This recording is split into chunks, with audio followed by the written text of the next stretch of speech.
Bueno, pues ya saben ustedes el formato de esta conversación, un formato a 4 manos entre Antonio y yo.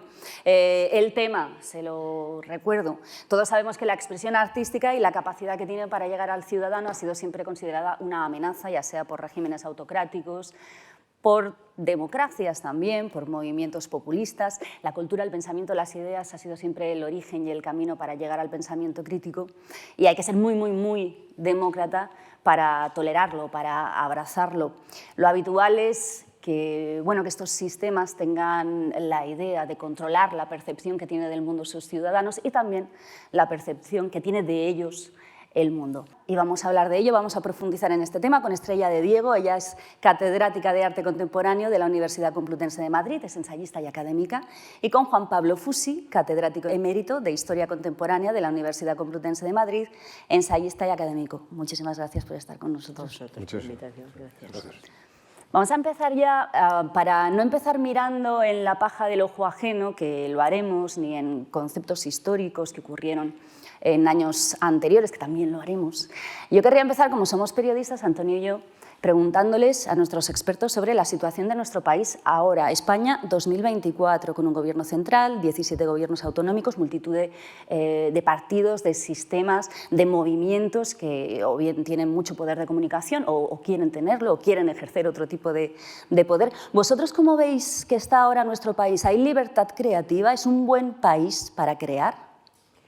Bueno, comparado con la mayoría de los países, sí, yo diría, siendo un poco escéptica casi te diría.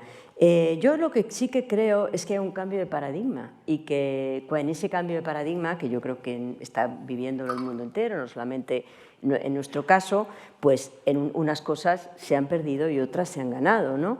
Entonces yo no creo que haya una censura, aunque sí en muchos casos, en este y en otras democracias sí hay una autocensura, que es un tema que a mí siempre me interesa muchísimo, pues por lo que uno no puede decir, por lo que uno no debería decir. O sea, yo creo que eso, por otra parte, también es bueno a lo mejor reflexionar un poco sobre cada cosa que uno está diciendo. Por eso pienso que hay cosas que se han perdido, cosas que se han ganado, y que para mí eso es, pero una censura, como se podría entender, yo creo que desde luego no existe. Una censura al uso, por así decirlo, aunque insisto, ahí puede haber autocensura en algunos casos.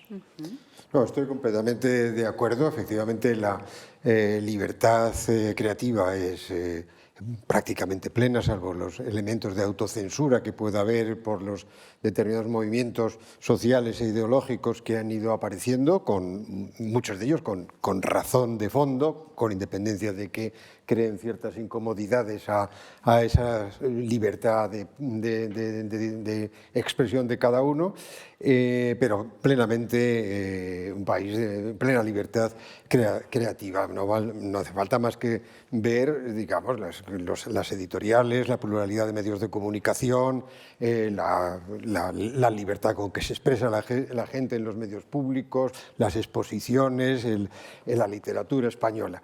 A mí hay alguna pequeña cosa que me incomoda levemente, en el sentido de que entiendo que un gobierno democrático lo que tiene que hacer es garantizar la pluralidad de esa sociedad en todos los ámbitos, y sería pues algún tipo de iniciativas o leyes que también entiendo las razones por las que han aparecido, leyes por ejemplo de inmersión lingüística en determinadas regiones, que significan cierta lesión de esa pluralidad de idiomas en que muchas de esas regiones se han manifestado siempre, o también algunas leyes que también tienen su fundamento histórico y político-democrático como leyes, vamos a llamarlas en general, de memoria histórica, pero que también acaban, o no acaban, o por lo menos sugieren o imponen ciertas formas o ciertos periodos de la historia, ya que soy historiador sobre otros, y que por lo tanto opriman determinados momentos de la historia de España o sucesos que han ocurrido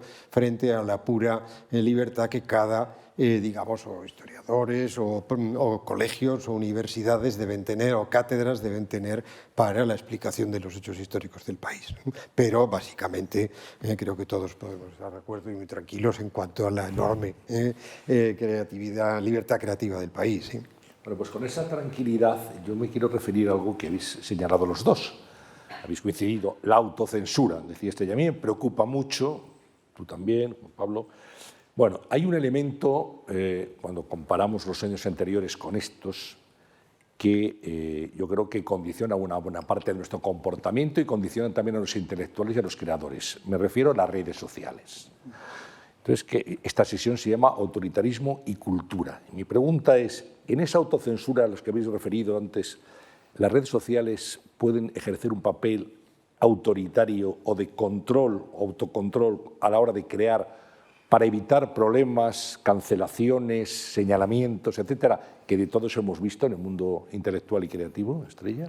Bueno, para mí, desde luego, las redes sociales, que como antes estábamos diciendo, son un medio que bien utilizado, es muy útil, pero yo creo que ahí sale lo peor de cada casa.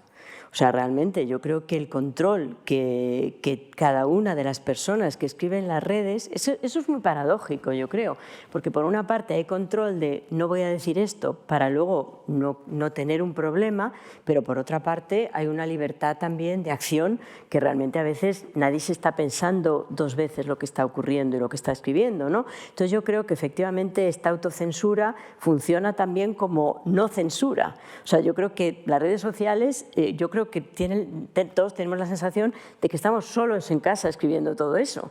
Y claro, lo que luego sale a la luz pública, pues no estábamos solos en casa, sino que es una caja de resonancia. Entonces yo creo que esa autocensura funciona muchas veces y otras veces no funciona nada. O sea que por eso yo antes hablaba de un cambio de paradigma que estamos viviendo, en que las cosas ya no son como eran. No sé si son mejores o peores, pero simplemente no son como eran y se están reescribiendo, se están revisando, como un cambio de paradigma siempre ocurre, ¿no? Pero las redes, hay autocensura, todo lo contrario para mí. Esa es la paradoja y lo interesante hasta cierto punto, ¿no? ¿Cómo lo ves, Juan Pablo? Bueno, lo del cambio de paradigma que ha dicho Estrella de Diego es un hecho histórico. No se le puede poner fechas cuándo, pero esta tercera revolución industrial, la era digital, etcétera, ha cambiado digamos, la forma de pensar y los valores prioritarios, etcétera, del mundo contemporáneo, o postcontemporáneo, como lo queremos llamar ya, porque no sabemos muy bien en qué momento estamos. Una transición más cambio de paradigma intelectual y cultural. Eso es completamente cierto y, por tanto, no hay posibilidad de discusión al respecto y es un hecho muy importante. En las redes sociales yo veo distintas circunstancias, además, que se ha dicho. Una primera, que afecta a la cultura también. Las redes, bueno, primero, contestando a vuestra pregunta, efectivamente pueden ser hasta un vehículo de linchamiento de mucha gente y de descalificación, etcétera. Uno habla en una conferencia y se encuentra en una red que dice fulanito de tal lo que dijo en otro día en no sé qué sitio. Pero yo en fin, te quedas estupefacto de verte a ti mismo, ¿no?, criticado porque has presentado un libro que es crítico con la situación republicana en la guerra civil y te encuentras verdaderamente pues inundado de críticas sin saberlo. Eso tiene que ver con todo el funcionamiento de las redes sociales, que ha roto por completo el espacio público, ¿no?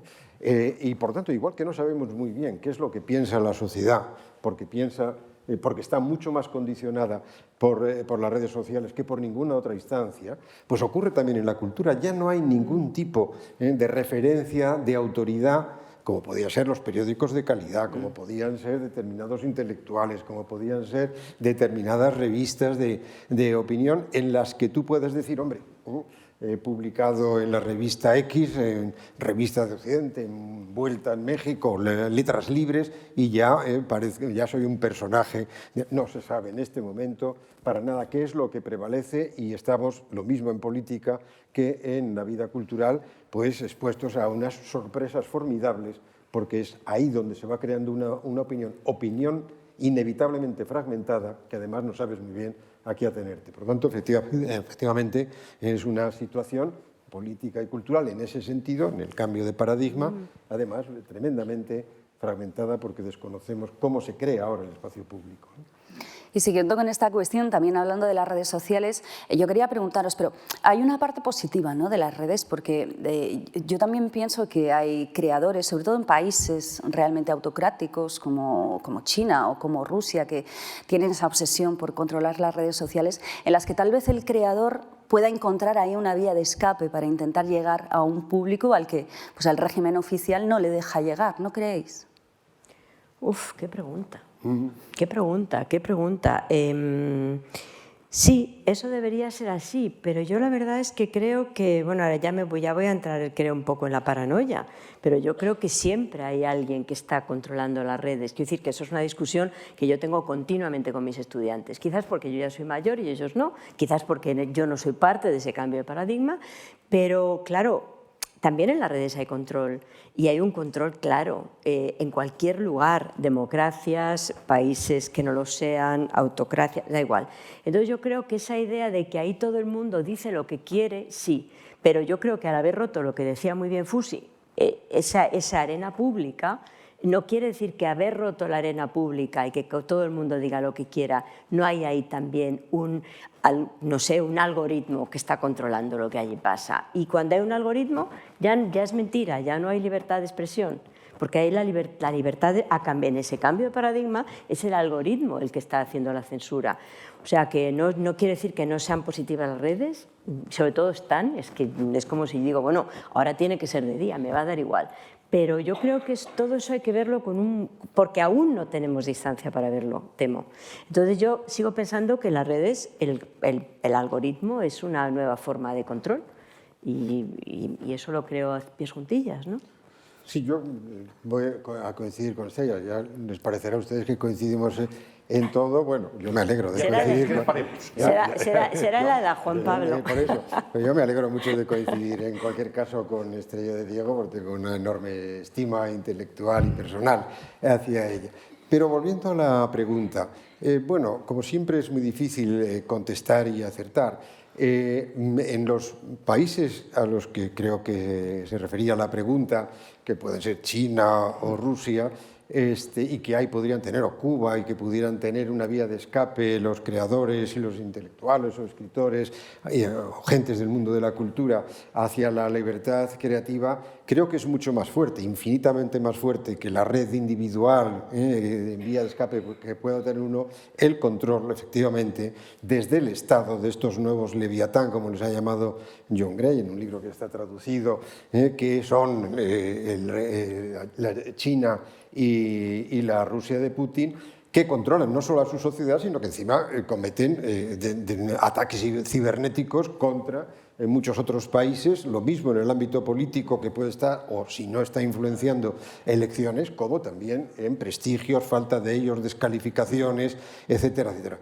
Por tanto, tienen muchísimo más poder que el individuo que podría tener ahí una ventana de escape y de creación, tenían muchísimo más poder esos estados que sí han hecho un instrumento deliberado de control de sus propias sociedades, de espionaje de países ajenos a ellos, de influencia en esos países vía redes, etcétera, que prevalece eso sobre esa posibilidad de creación individual que tiene. Además, siempre pueden digamos, controlarlo definitivamente. En Cuba hubo unos pequeños intentos de algunas personas que utilizaban sus redes para denunciar la dictadura cubana, pues no sé si siguen existiendo, los han ido controlando y prácticamente anulando, ¿no?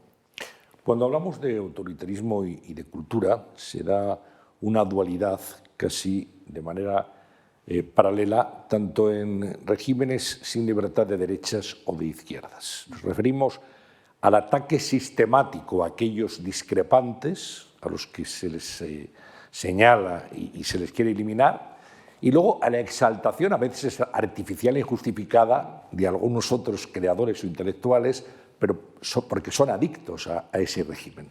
O sea, se dan esas dos circunstancias, el ataque a unos y la exaltación de otros. Yo creo que esa es una cuestión que me gustaría que analizarais, porque es verdad que da igual el signo político y da igual el país, siempre lo hemos visto así, ¿no? Bueno, si nos remontamos a la historia y de repente hablamos de dos extremos, por una parte, dos extremos, digamos, antes del cambio de paradigma, por así decirlo, ¿no? Por una parte, la Rusia soviética y por otra parte, la Alemania nazi, pues los mecanismos son bien conocidos e idénticos en cada uno de los casos, ¿no? O sea, se eliminan una serie de artistas muy conocida en la exposición del arte degenerado, donde están todos los grandes, lo que luego habían sido antes y después serían los grandes artistas de la vanguardia, pero exactamente lo mismo ocurre en el caso soviético. O sea, sea, antes justo estábamos hablando del caso de Rodchenko, que quiere buscar una nueva forma de expresión fotográfica precisamente para la revolución. Y no le gusta a nadie esa nueva forma, digamos, ese romper los cánones visuales occidentales, que es lo que es toda la pintura y la fotografía más tradicional, y entonces hay toda una discusión en una revista, a propósito, es menos conocido este caso, pero Rodchenko, alguien muy, digamos, próximo a la revolución, a la representación de la revolución, pues al final acaba habiendo una discusión en Novilev, que era una revista, digamos, importante del momento, porque se le acusaba de ser demasiado complaciente con las formas de representación visual de la publicidad occidental. Y él justamente lo que estaba diciendo es que no se podían representar los nuevos héroes con los viejos puntos de vista. Entonces ahí tenemos dos casos muy distintos, más o menos bastante próximos en el tiempo, donde ocurren cosas muy disímiles, pero la misma, ¿no? Al final todo el mundo pues, tenía que volver al realismo socialista por una parte o a ese otro realismo que también, digamos, en la época de Hitler fue muy importante, contrapuesto a lo que era de esos pintores malditos, por así decirlo. Entonces, bueno, son dos casos históricos que están ahí y que demuestran que es así. Eso vale para ¿no? señalar a los enemigos del régimen. Y en la exaltación artificial de los supuestos creadores adictos. Bueno, cuando algo baja, algo sube. Eso está claro. Entonces, quiero decir que cuando tú te quitas a Kirchner de encima, quiere decir, o en el caso de los soviéticos, pues que la gente como los grandes creadores que habían estado haciendo esas abstracciones extraordinarias, pues se ponen también a pintar realismo socialista. Porque es que se nos olvida que además los creadores, sean músicos, sean literatos, sean artistas, necesitan dinero para vivir. O sea, no solamente necesitan apoyo oficial, sino que muchas veces la gente tenía que adaptarse por los exilios interiores, que fueron pues, desde el Yakhmatova hasta todo lo que uno pueda pensar, ¿no? La gente tiene que vivir muchas veces. Entonces está claro que, bueno, que lo que pasa es que en el caso nazi pues no nos acordamos de ninguno de esos artistas porque eran todos muy mediocres y sin embargo nos acordamos de Kirchner, que era un gran artista que estaba ahí condenado al ostracismo. Pero en el caso soviético hubo reconversiones, pues porque claro, insisto, había que salir adelante, ¿no? Juan Pablo. Bueno, pues yo había pensado también referirme a la época anterior, a antes de las redes, porque evidentemente en el tema de esta cuestión palpitante que hoy nos convoca, autoritarismo y cultura, hay, digamos, es una relación inevitablemente polémica. La cultura es el sistema de ideas de un país, por decirlo en una expresión muy clara orteguiana, de Ortega y Gasset, y los regímenes autoritarios, y por tanto la cultura, el sistema de ideas y de creación de un país requiere, por supuesto, libertad de todo tipo. Y el autoritarismo suele tener una política, una cultura oficialista y unos procesos de indoctrinación de la sociedad al servicio de esos ideales de esa política oficialista. Y por tanto, y eso se ejerce a través del control, a través de la represión, a través de las sanciones, a través de la censura, a través de la propaganda, en fin, todos los métodos coercitivos que los estados, sobre todo los estados ya a partir del siglo XX, los del XIX y anteriores, son muy distintos, pero la capacidad represiva y de control que tiene el Estado en el siglo XX, antes incluso de las redes, pues es enorme, y los paradigmas de lo que estamos hablando efectivamente pueden ser la Alemania nazi y la Rusia soviética, porque tanto el franquismo, que tiene unos años tremendamente represivos, o el fascismo italiano son otra cosa por razones distintas, o acaban siendo otra cosa donde reaparecen por lo menos espacios de libertad, cosa que no los hubo en ninguno de los otros dos grandes estados totalitarios, el nazi y el otro. Y por tanto, efectivamente, hay una incompatibilidad fundamental y por tanto ha habido conflicto, y ese conflicto se ha traducido en la persecución y prohibiciones, censuras y encarcelamientos muchas veces y procesamiento de intelectuales o lo que fuese. En cuanto a la otra parte de la pregunta que te interesa tanto, en cuanto a que esos regímenes aparecen mucho mediocre que sustituye a los desplazados. O intenta sustituir. A mí me preocupa más las gentes de valía que están voluntariamente con esos regímenes. Y ha habido creadores muy importantes, ¿no? Por ejemplo, en el caso también paradigmático, y en fin, que me perdone él porque es un poco siempre abusivo ya de la persona, pero no ha habido filósofo en el siglo XX casi más importante que Heidegger, ¿no? Y es persona que es rector, le nombran rector inmediatamente en el año 33 de la Universidad en la que estaba el régimen nazi, que es un hombre que simpatiza con el régimen nazi, luego es depurado, etcétera, después de la guerra, pero bueno, reaparece. O Carl Schmitt, o en el regímenes comunistas Bertolt Brecht o Walter Benjamin, alemán, que se milita en el Partido Comunista, todos los compañeros de viaje de los partidos comunistas y de la propia Unión Soviética que ha habido en el mundo comunista y que han tenido un grado de prestigio y de legitimidad considerable. Bueno, pues sin embargo, a mí eso me deja sorprendido cómo personas, que les reconozco su enorme talento y valía, han llegado a militar o en partidos comunistas, incluso hasta tarde, incluso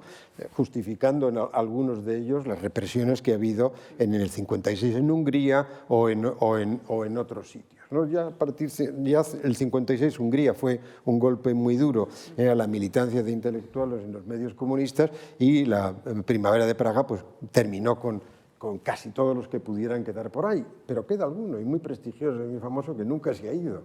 Por ejemplo, ya que hablo de historia, y que conste que le estimo como historiador, que es Hobsbawm, ¿no? Dice, bueno, pero ¿por qué Hobsbawm sigue en el Partido Comunista Británico, que no existe por otra parte, ¿no? El Partido Comunista Británico y la carabina de Ambrosio es prácticamente lo mismo. Es más comprometido ser socio del Manchester United en Inglaterra que ser miembro del Partido Comunista, porque son cuatro gatos. Pues, pero sigue, ¿no? Supongo que por lealtad a sus orígenes o lo que fuese, a sus padres, una serie de cosas sentimentales, pero no tiene más sentido.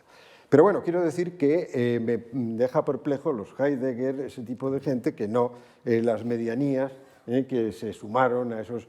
hay un carrerismo de la política.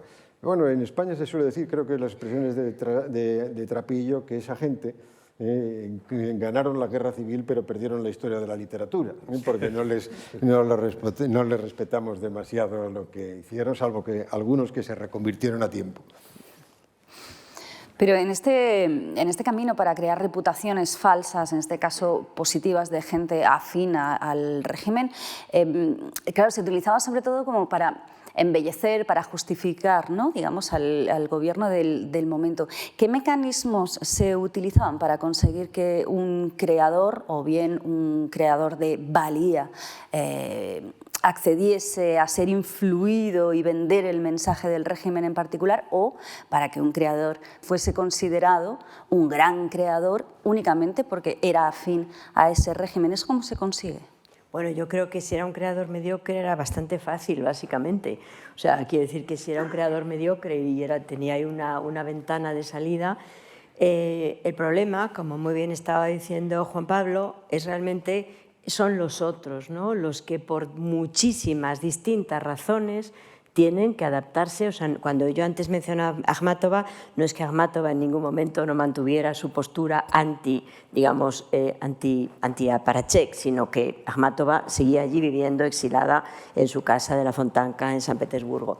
Entonces yo creo que los mecanismos muchas veces son pues también de supervivencia. Es que también hay que entender, antes estábamos justamente hablando de la idea de cómo muchos artistas nada afines al régimen franquista fueron exportados como a las bienales como artistas oficiales, por así decirlo. Entonces yo creo que, igual que siempre se dice, hay que analizar cada caso, los mediocres, eso es fácil, los mediocres era su salida, no pasaba nada. Y en los otros, yo realmente creo que habría que ver cada caso matizadamente por qué pasó. O sea, si pasó porque... Claro, por otra parte, a lo mejor durante un tiempo breve aquello era luminoso, parecía que era la salida, parecía que era la libertad. Entonces yo creo que es un asunto tan complejo que probablemente habría que ver caso a caso. Luego ya, como decía Fusi, los que se quedaron, eso ya no hay mucha solución a eso. Pero yo creo, bueno, los mediocres es facilísimo. Quiere decir que si en un momento determinado tú encuentras ahí una cosa para salir, pues, pero yo ahí creo que que también juzgar a los creadores que han estado viviendo mucho tiempo en regímenes autocráticos, también tenemos que hacerlo, a mi modo de ver, con sumo cuidado para ver las motivaciones de cada uno en ese momento histórico concreto. No es fácil, no es fácil. Yo, Juan Pablo, si me permites, me refería no solo a los creadores, sino también a los ciudadanos, es decir, cómo se influyen para que los ciudadanos compren el mensaje de un creador que igual no está a la altura. Hay también una vocación de influir en cómo se recibe ese arte, esa creación, esa literatura. Es como si desapareciese el sentido crítico del ciudadano. Bueno, yo sí puedo añadir, creo que no solamente en los regímenes autoritarios o no autoritarios aparecen los mediocres. O sea, el aparato, que no es un aparato, no son las redes sociales, o sea, el aparato de propaganda, que también se da en las democracias, puede hacer que algo suba. Yo antes bromeaba y cuando algo sube, algo baja. Y yo creo que está claro, o sea, también hay una construcción en la modernidad de lo que en cada momento conviene que nos guste como colectivo, ¿no? Y yo creo que eso, bueno, pues siempre ha sido así. O sea, no solamente en regímenes autoritarios, temo, también en democracias. Hombre, en democracias, además, las democracias económicamente son economías de mercado, y operaciones comerciales en torno a la cultura hay muchísimas. Lanzamientos de novelas mediocres, pero que venden enormemente, de falsos prestigios, se han creado siempre, no siempre interesadamente con un cálculo económico de a ver cuántos libros vendemos o lo que fuese, bueno, por muchos mecanismos, ¿no?, que los hay y que por tanto, bueno, pues un grupo editorial que además tiene medios de comunicación, pues tiene muchísimo interés en promover a todos los suyos y tiene una potencia de difusión muy grande que verdaderamente a través de la publicidad, no ahora la propaganda, sino de la publicidad y el marketing, pues puede conquistar una parte del mercado y tener a mucha gente cautiva durante un cierto tiempo, no en el peor sentido de la expresión, como en la Unión Soviética, sino simplemente, hombre, pues es muy buena tal escritora, o hay que leer, habéis leído a fulano, ¿no? Y bueno, fulano, los que, en fin, los críticos, vamos a poner, para no ponernos nosotros que podríamos juzgar, saben positivamente que es una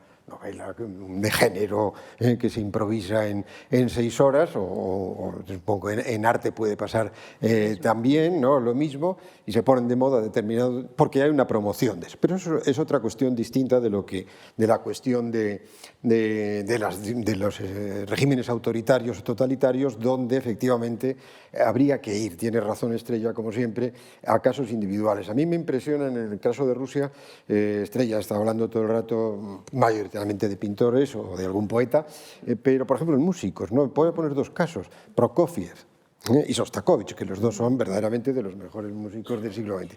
Prokofiev vuelve a Rusia, que estaba por Estados Unidos, después de la revolución, se queda ahí, su mujer está la mandan a un campo de concentración y sigue siendo músico oficial. Prácticamente hace Alexander Nevsky, el oratorio y una serie de cosas, al servicio casi de la propaganda soviética o de la difusión de películas de una enorme calidad, como es Alexander Nevsky y otras cosas que hace, algunas sinfonías. No tenía ninguna necesidad y había triunfado con toda su obra anterior, lo que quieras. Incluso con su mujer en un campo de concentración, él sigue ahí prácticamente oficializado o al servicio de la Unión Soviética. Sostakovich, en cambio, es un hombre, bueno, yo lo sería igual que Sostakovich, acobardado, miedoso, aterrado de que, como al estrenar no sé qué número de sinfonía a Stalin, que estaba presente, no le había gustado y creo que se había vuelto diciéndole no me gusta, pues ya se veía que en el campo de concentración todas las noches y vivió aterrado un año y pico allí en la Unión Soviética. Decía el campo de concentración, lo más paradójico, y eso sí da una idea de esos regímenes, la mujer del ministro de Exteriores durante mucho tiempo de la Unión Soviética, Molotov, estaba en un campo de concentración y este hombre no debió mover, no sé si porque era su mujer precisamente no movió un solo dedo por ella, pero verdaderamente es un poco extraño, ¿no?, el que pueda hacer eso. Por tanto, hay mucho caso individual, mucha circunstancia explicable. También en la misma situaciones en que de pronto unos intelectuales se quedan en España después de la guerra, a pesar de que no son de ese régimen y no han sido franquistas nunca, las situaciones son tremendamente complicadas, de tu familia, de la propia situación individual, de que tus padres han quedado en la otra zona. Hay una presión moral y social sobre mucha gente que yo, en muchos de esos casos, incluido el propio de la Guerra Civil Española, suelo ya ahora si he sido en su día muy beligerante, pido perdón, ahora ya no lo soy, porque tiendo a no saber qué haría yo en una situación extremada o guerra o de estado totalitario o de situación revolucionaria o de algo que lleva a un compromiso extremo, y como no me fío de mí mismo, pues no paso juicios morales sobre casi nadie. Quería plantearos una cuestión que tiene que ver con los refugios que a veces encuentran los artistas, también los artistas plásticos, ¿no? Y quería plantear la abstracción, quizá como un territorio en el cual algunos artistas pudieron sobrevivir. Y luego, no solamente en el caso de Rusia, por ejemplo, que creo que es muy paradójico, sino también, hacía referencia, estoy hace un momento, a cómo el régimen franquista, el régimen dictatorial en España, sí utilizó, de alguna forma, o exportó a creadores plásticos que no eran precisamente, digamos, de su cuerda, ¿no? Pero se amparaban en la abstracción. Entonces, me gustaría que profundizaras un poco en esto. Sí, yo estoy una vez Rusia más... y España salvando las distancias. Sí, sí, no, y Estados Unidos, o sea, porque ahí hay un caso de estudio también muy interesante. Como siempre, yo también estoy de acuerdo con mi amigo Juan Pablo, qué pesados somos, de verdad. Bueno, pero sí, o sea, la idea de que cada situación individual, o sea, estar viviendo bajo esa presión, también hay que ver qué pasaba en cada caso, efectivamente.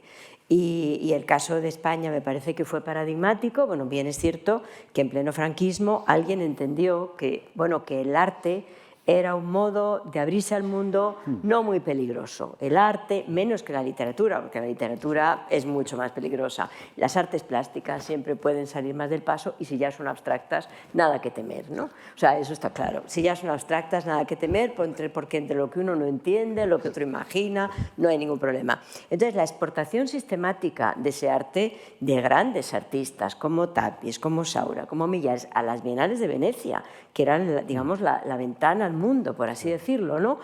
Y desde luego Tapies, me parece que está claro que no era nada proclive, igual que Saura, y ahí de repente ni hay que juzgarles a ellos, ni hay que juzgar a quien los llevó, pero sí hay que entender, uniendo a lo que antes tú estabas diciendo, qué es lo que el público entendía ahí. Bueno, pues que España tenía una presencia exterior, y ya está, y muy bien, y con algo que no le comprometía a nadie.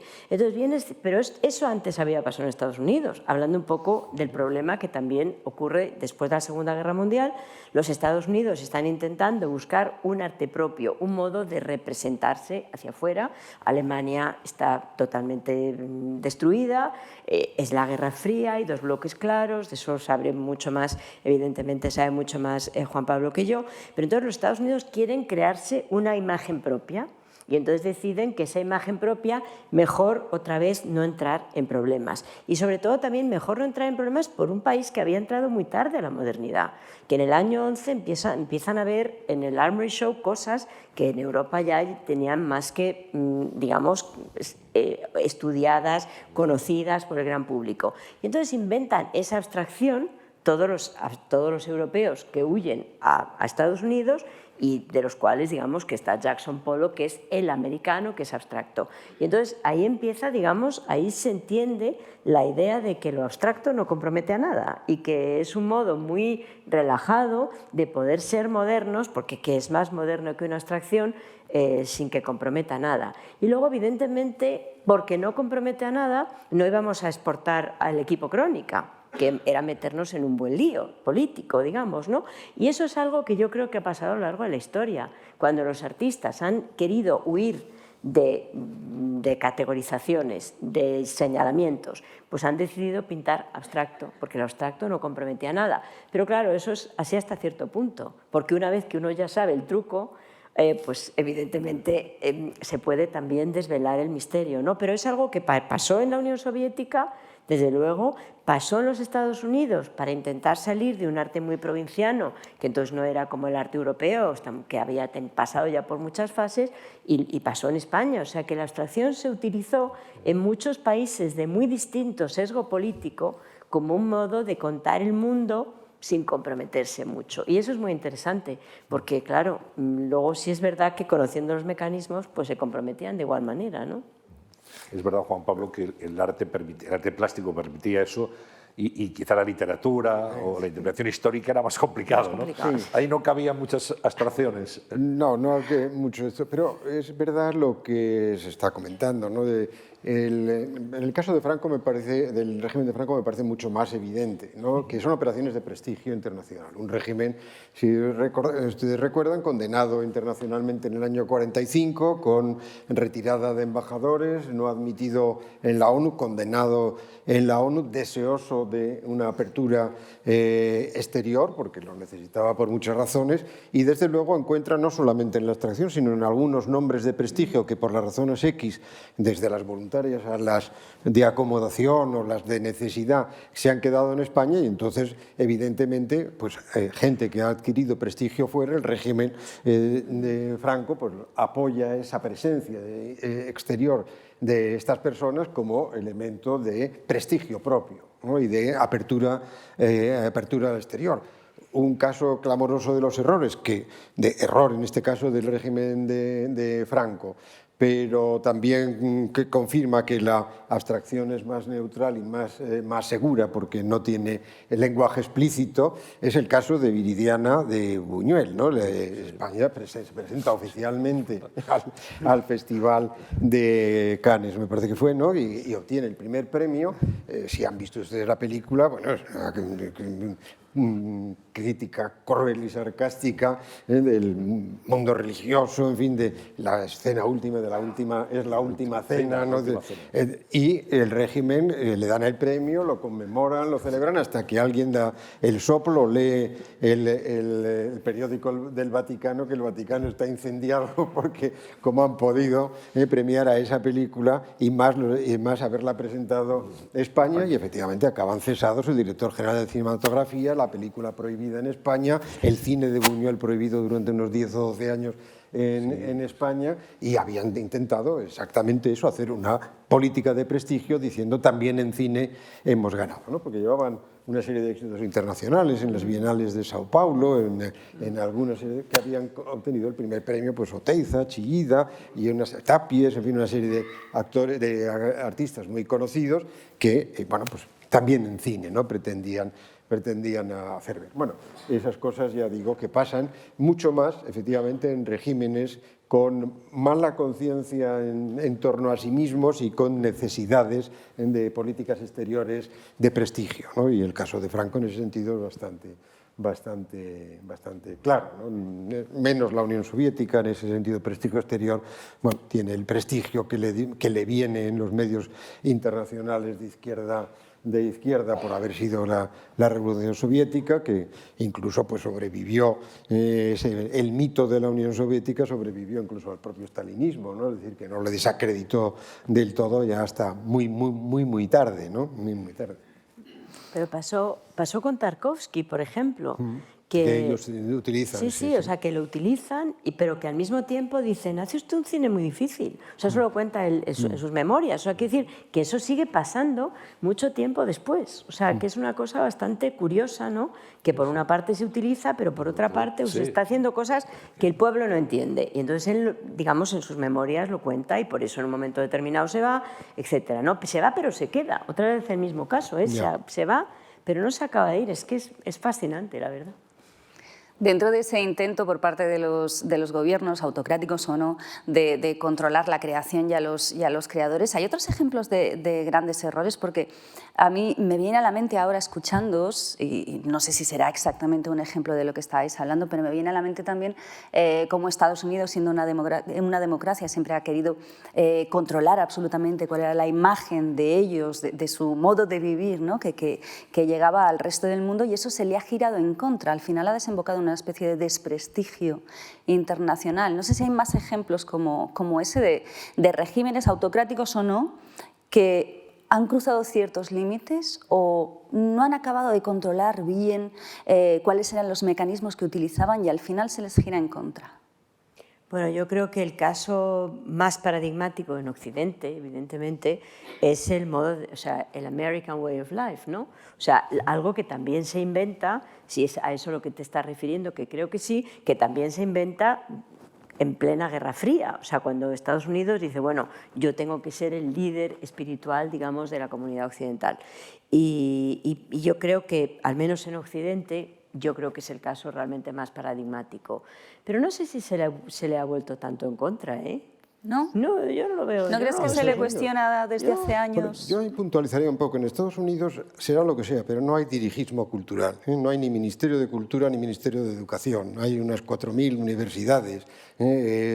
Sinclair Lewis, que fue el primer norteamericano en recibir el premio Nobel, lo digo porque creemos todos que conocemos muy bien Estados Unidos, decía que era un país tan complejo como China y tan extraño como Rusia.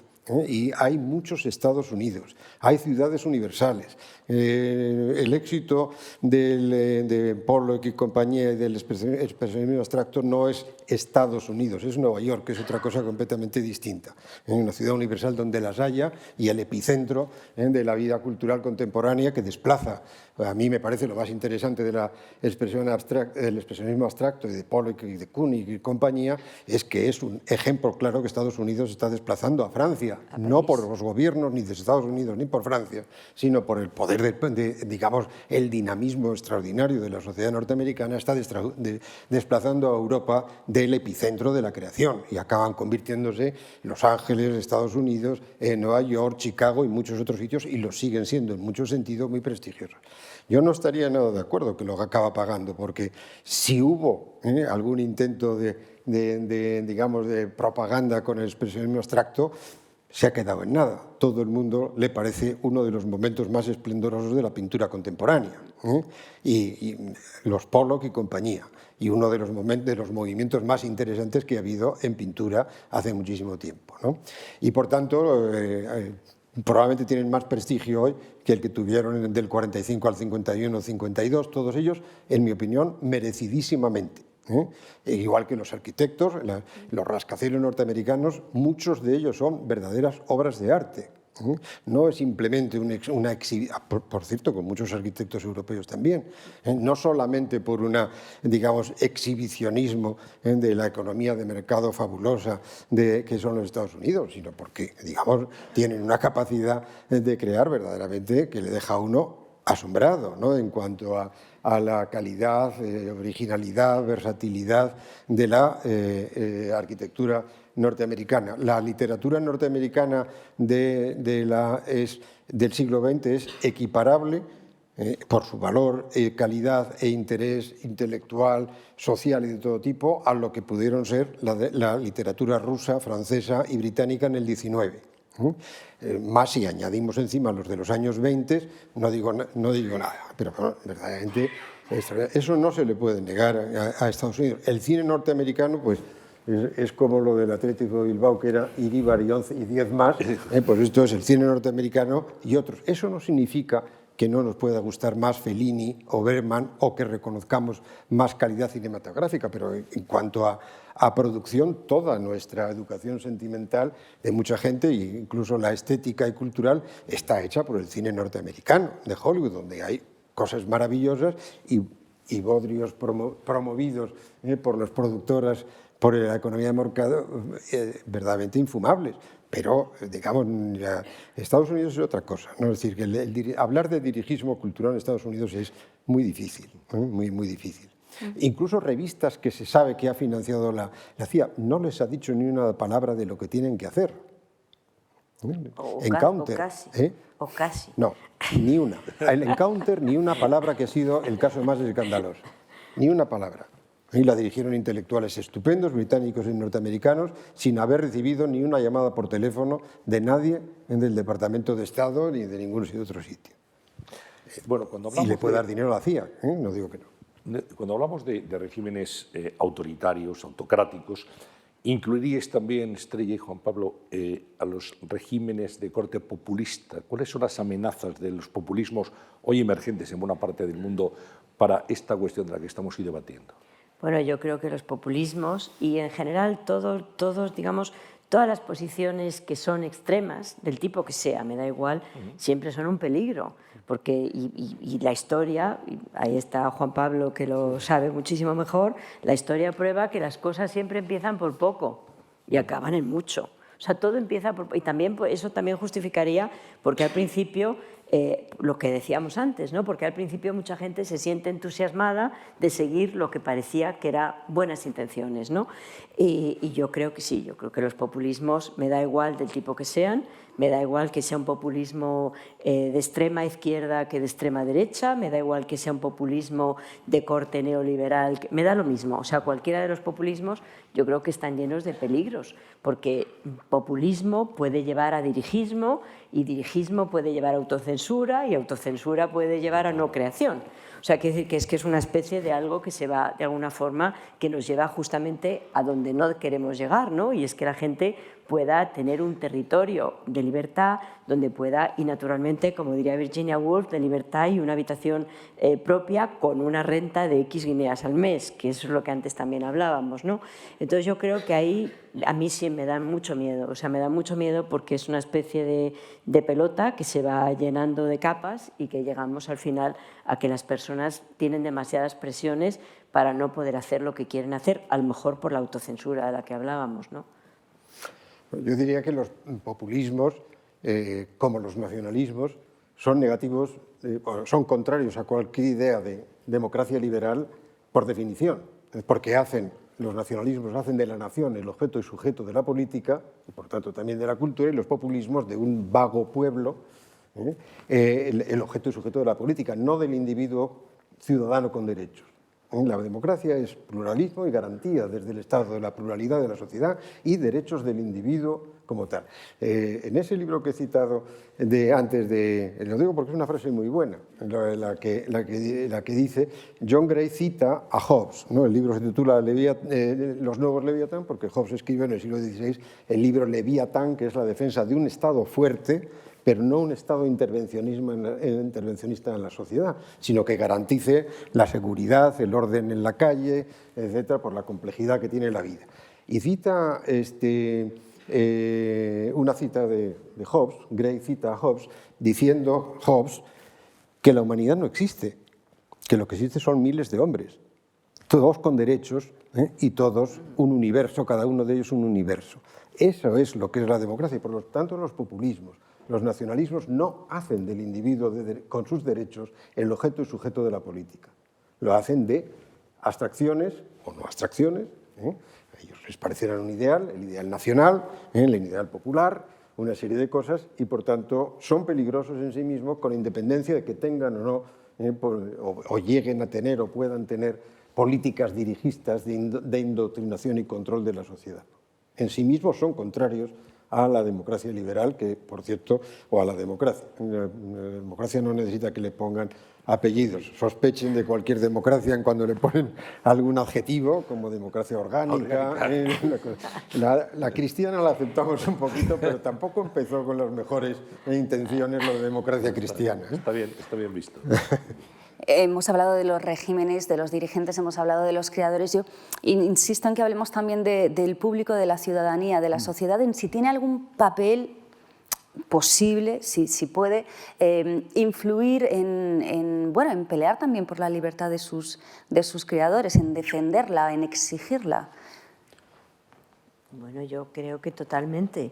O sea, soy muy antigua y pienso que las personas podrán defender la libertad de los creadores, que es la libertad propia, la pluralidad del pensamiento, que es un poco también la democracia, esa pluralidad del pensamiento, que cada uno tenga su distinta forma de ver las cosas, si esas personas reciben una formación. O sea, una formación plural en sí misma también, ¿no? Y entonces yo creo que cómo no va a tener un papel, a pesar de que por la propaganda por una parte y por otra parte el mercado del cual antes estaba hablando Juan Pablo, ¿no? La presión del mercado, que también es importante. Y si hablamos de regímenes totalitarios también. También, o sea, quiero decir que cada uno reformula sus presiones de una forma diferente. Naturalmente, en un caso con unas sanciones que en otro bueno, hay más margen de, digamos, de tomar las decisiones, pero yo creo que las personas tenemos, cada una de las personas, la obligación, al menos, de mantener el pensamiento libre.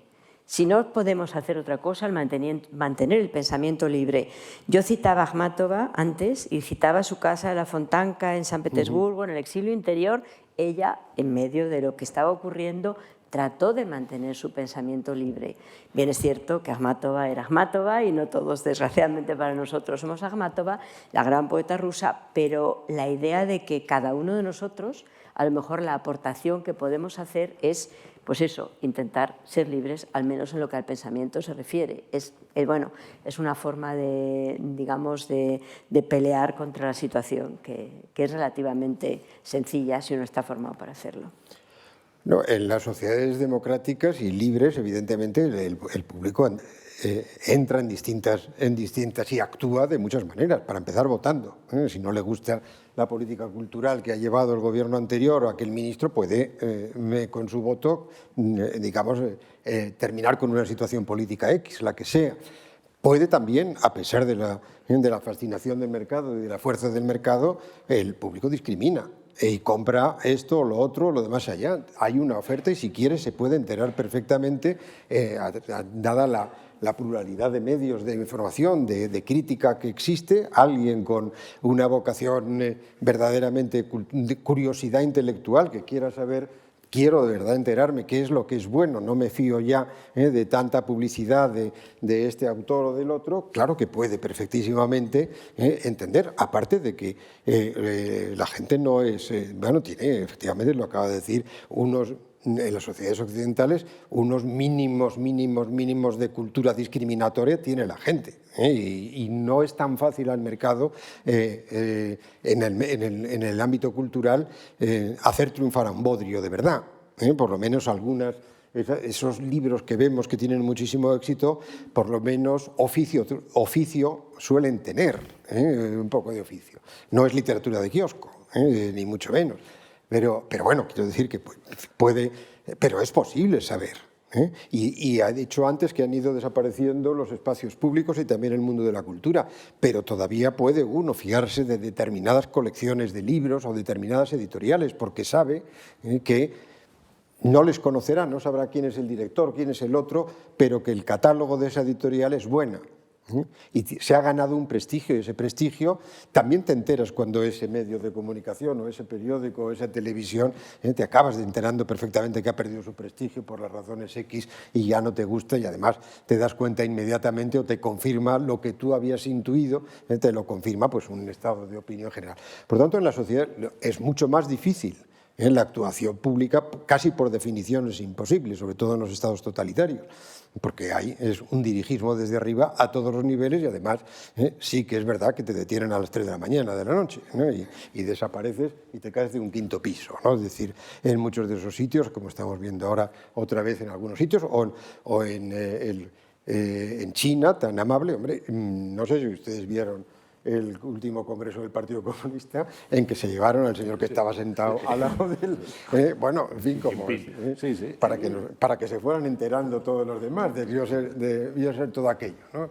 Bueno, ahí es muy difícil que la opinión pública pueda influir de alguna manera u otra, porque la capacidad de decisión o de influencia sobre el poder y mucho más así en cuestiones culturales es extremadamente difícil, ¿no? Esos regímenes pues han impuesto por las razones que sean y se han sostenido, y eso no se puede silenciar nunca, por medio de unas represiones brutales, con millones de muertos o centenares de miles por país y tomados en su conjunto unas cifras verdaderamente espeluznantes, como también fue así la represión en la Alemania nazi, otra vez como siempre, un poquito menos en la Italia fascista, ¿no? Tanto que seguramente sabrán que en Italia una de las discusiones historiográficas interesantes es hasta qué punto fue fascista el fascismo italiano, ¿no? Porque evidentemente con la Iglesia por medio y con las amistades personales y las recomendaciones, hablando de intelectuales, hubo gente bien conocida que se adhirió al fascismo con buena intención. Sironi a mí me parece un pintor estupendo, fue fascista, como Guttuso luego por el otro lado fue comunista. Y el coqueteo de los futuristas. Y los futuristas casi todos, coqueteo más que casi son influencers directos en los futuristas, para quienes no hayan nacido sabiendo todo, bueno, es la vanguardia italiana casi por definición, y casi todos ellos son fascistas. Músicos, poetas, pintores, de todo tipo, casi todos arquitectos, ellos se adhieren al fascismo. Y bueno, y luego en arquitectura, por ejemplo, Italia fascista tiene la enorme suerte de la arquitectura, que la arquitectura racionalista más moderna italiana coincide con los ideales, digamos, arquitectónicos del régimen fascista. El Eur de Roma, ese edificio tan estupendo que todos vemos cuando se llega a Roma en avión y va en taxi o en autobús hacia el centro, se ve ese edificio blanco estupendo eso era la Exposición Internacional de Roma del 36, oficial del régimen italiano, ¿no? Por tanto, bueno, es verdad que cuando quiso cerrar la mano aprobó leyes que llamó fascistísimas Mussolini. A partir, por ciento, se va a cumplir el año 25, que es el año 26, cuando aprobó las leyes fascistísimas y reprimió muchas cuestiones de tipo cultural. Pero no hubo arte degenerativo, exposiciones de arte degenerativo como en Alemania, y por tanto hubo Margarita Sarfati, que fue una de las amantes de Mussolini, fue una mecenas del arte de vanguardia, era judía y fue hasta que acabó en Argentina en el año 40 y murió en Argentina cuando Italia sí pasó al final, por presión alemana, leyes antisemitas, ¿no? Pero durante un cierto tiempo no, y es el movimiento Novecento, pues es excelente, y ahí estaba, ¿no? Pues vamos ahora, Antonio, si te parece, con las preguntas de las personas que nos están viendo. Pues mira, esta pregunta nos acaba de llegar, me la acaban de pasar, porque se está transmitiendo esta sesión también por streaming, en YouTube, y alguno de los espectadores pues, plantea una pregunta, concretamente Andreu Puerta, que les dice a los dos, que han sido profesores, y son profesores, ¿cómo se puede preparar a un público juvenil y estudiantil para que de manera pedagógica detecten formas sutiles de autoritarismo en la cultura? Andreu, acaba usted de hacernos la pregunta más complicada que puede usted hacer. Yo creo que no solo a un profesor, probablemente a un ser humano, a un padre, a un educador, a cualquiera. Bueno, pues yo antes hablaba de la formación y me llamaba a mí misma antigua, porque creo que la educación, la formación, pues eso que dirían los estudiantes, dando a las personas herramientas para poder discernir. Y dar las herramientas es contar todas las distintas partes de la historia. Para mí, de la historia quiero decir como relato. No me gusta utilizar la palabra relato, que está ya un poquito manoseada, pero bueno, las distintas partes de la narración. O sea, no contar solo una parte, sino varias. Y yo creo que de esa forma a la gente, a las personas, a los estudiantes en este caso, se les puede preparar, si de alguna forma puede uno hacerlo, pues para que puedan discriminar y sobre todo que la decisión que tomen sea la que quieren tomar. O sea, que tengan las opciones para tomar la decisión que quieran. Pero luego, cuando yo salgo de clase, ellos entran en las redes y ahí ya no sé lo que pasa. O mejor dicho, lo sé, pero preferiría no saberlo. Quiero saberlo. Sí, no, a mí me resulta también casi imposible contestar a esa pregunta. Nunca se ha sabido muy bien cómo se va formando un espíritu crítico que pueda discernir, ¿no? Síntomas de autoritarismo en la cultura o de dirigismo, etcétera. Digo, no se ha sabido discernir, salvo en los casos que son tan evidentes, porque la naturaleza de ese régimen es ya en sí misma autoritaria y por tanto no hay nada que discutir. Lo son oficialmente y como tales y ejercen desde el primer día. En las democracias, lo que puedan aparecer de desviaciones de la plena libertad creativa es mucho más difícil. Nuestro queridísimo y común amigo y estimadísimo Paco Calvo Serrayer solía repetir, al menos conmigo, hablando muchas veces, que a valorar la pintura se aprende solo viendo mucha pintura. Y entonces acabas sabiendo, decir, hombre, pues esto es mucho mejor que el otro, incluso sin saber por qué lo dices, pero acabas estimando la calidad, pero tienes que ver, y en orden cronológico a poder ser, muchísima pintura, y a todo a nadar se aprende nadando, y a leer pues leyendo, y por tanto efectivamente una formación convencional de sumergirte en las distintas disciplinas que pueden ser más afines a lo que entendemos por alta cultura, pues te puede dar lugar a tener, y estando muy interesado en las páginas informativas de cultura, que España tiene unos suplementos culturales, volviendo a la primera pregunta, ¿cómo estamos? Hombre, que están muy bien, ¿eh? En algunos otros países han ido desapareciendo, desafortunadamente, probablemente por falta de demanda del público, digamos, o por un cierto cansancio de decir, en fin, no ponga usted tanta crítica de libros y un cuadernillo o lo que fuese, que hasta hace unos 15 o 20 o 25 años esos suplementos de cultura estaban en muchísimos países del mundo. En muchos de ellos han ido desapareciendo. Y en España, sin embargo, se siguen manteniendo 4 o 5 de ellos, que por el módica cantidad, a veces acompañando al periódico por 2 euros, puede uno comprárselo.